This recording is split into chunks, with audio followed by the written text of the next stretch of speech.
That's right, just in the last 15 minutes or so, a crane arrived here on scene in the 500 block of Heimer Road. Let me step out of the way so I could show you. They just got this small aircraft strapped up and they're working to get it out of the roadway. This all happening in the last 15 to 20 minutes. Police tell us that a couple in their 70s was inside that aircraft that you see right there. They were trying to land at this private airfield that's to the right of the plane. They were unable to stop. It went off the roadway, striking a fence, tipped over, and came to a stop right there in the middle of the road. As you could see, a female was transported to the hospital for a minor back injury, but both are expected to be okay. Now, this is a busy road. It's in a residential area. There's 2 schools nearby. There's homes. There's people that walk on the sidewalks. Many say this is a miracle that no one was seriously injured. Right now at the scene, the aircraft is being lifted off of the ground, taken out of the middle of the road, and Heimer Road still shut down.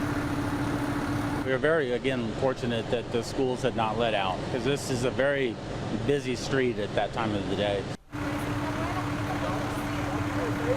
And as standard procedure, the Federal Aviation Administration is here on scene investigating this crash as well. Heimer Road at the 500 block remains shut down. Let's take another look out here. You can see they're making some progress working to remove this aircraft from the roadway. In the meantime, for about 4 blocks, starting at the 500 block of Heimer Road, it remains shut down. They're working pretty quickly to get this aircraft removed.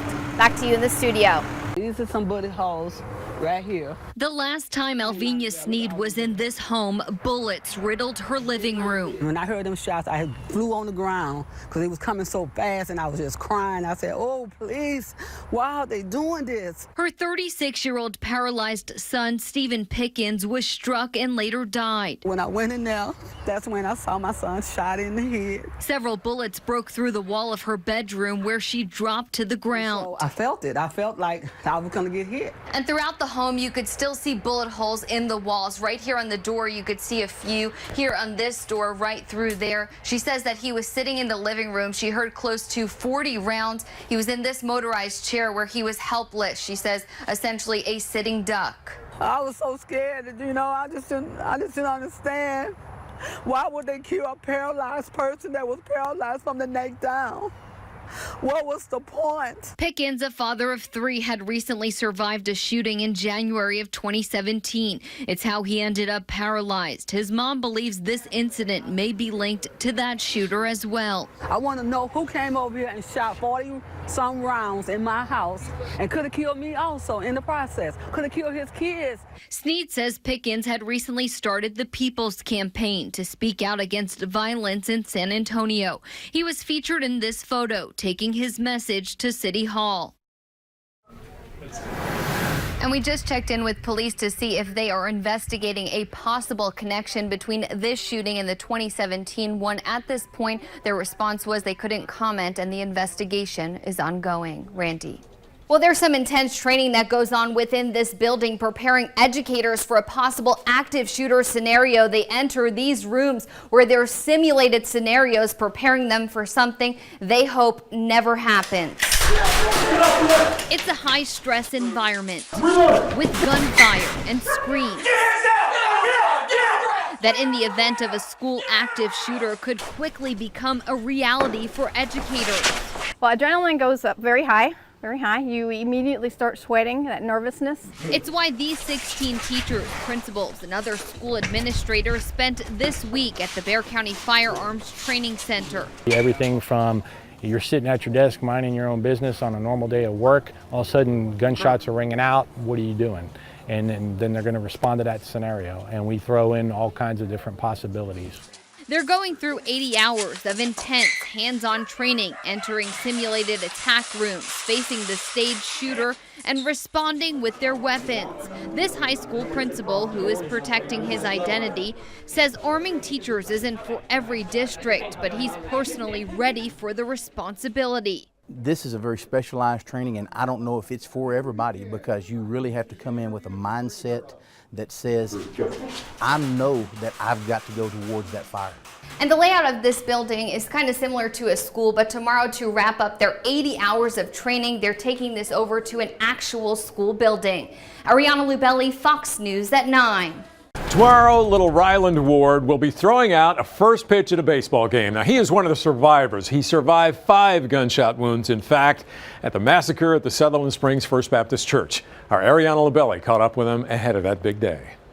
I got you! I got her! Getting back to being an energetic 6-year-old boy who likes baseball and playing tag. He's just like another 6-year-old little boy that's ready to get back with his life. With his best buddy, Rusty, who's also his hero. He's a lot stronger than I am.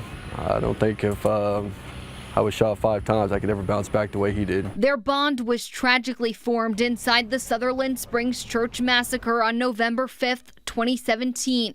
First responder Rusty Duncan rescued the then 5-year-old, applying tourniquets to little Ryland's gunshot wounds before he was airlifted to the hospital. I said, well, do you remember me putting my belt around your arm, you know?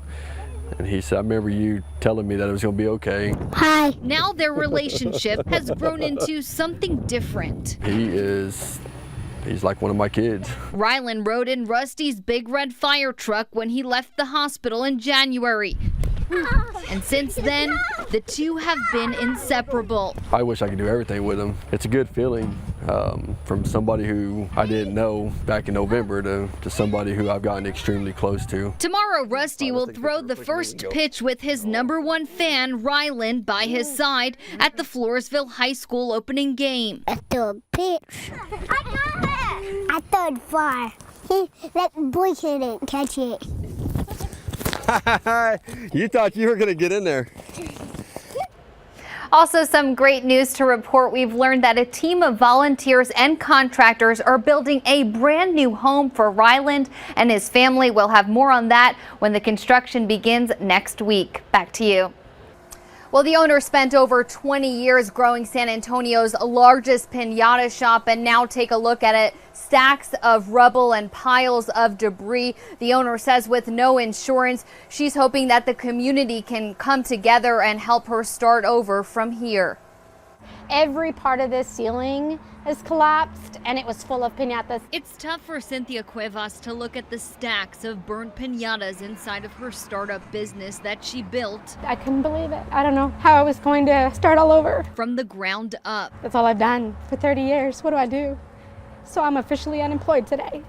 It's my first day. For decades, the Westside Piñata Shop served major events throughout San Antonio. The store became her family's life. Well, everything that I own is in here. This is my bank account and it's all gone. The entire premise is damaged. From the front door to the back door, it's all completely gone. Last night, flames destroyed all of that. I know I can't do this alone.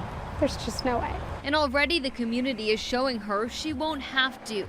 We saw customers dropping by to give $1 and a hug. For some, it's all they had. The only way I could put this back together is San Antonio put me back together. You know, I don't have enough friends or family to help me put this thing back together. We're a big town. We're a big town.